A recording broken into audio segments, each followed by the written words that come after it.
দুঃখের কথা বলতেছি তোমাদের কাছে গাইস, কি বলবো আর। আমার মা এলেন, আমি ফোন দেখছিলাম বসে বসে, আমার মা এসে বললো ওই শয়তানি ফোন নিয়ে বসে গেছে, আর কোনো কাজ নেই তো সারাক্ষণ ফোন ছাড়া, যা ঘর থেকে গিয়ে আমার অরেঞ্জ কালার নাইটিটা নেওয়া, পয়েন্ট অফ নোটে না অরেঞ্জ কালার বলেছিল আমাকে মা।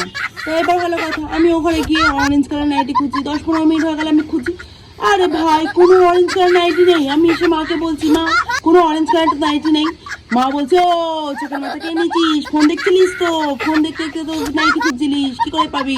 তুই নিজে গিয়ে একটা নিয়ে চলে এসছে হলুদ কালার নাইটি, দিয়ে আমার বলছে ও চোখে দেখতে পাবি না তো, ফোন দেখতে দেখতে ফোন খুঁজলে কি করে দেখতে পাবি, তোর কি আর কালার সম্বন্ধে জ্ঞান আছে?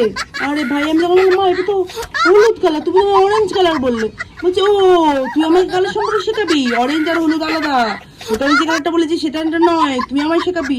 যা বাবা কি বলছো, না তুই আমায় শেখাচ্ছিস কিন্তু বেশি কথা বলিস না, আমি তোর মা, তুই আমার মা নয়, আমি তোকে জন্ম দিয়েছি, তুই আমায় জন্ম দিসনি, পড়াশোনা আমি শিখিয়েছি, সারাক্ষণ ফোন দেখবি।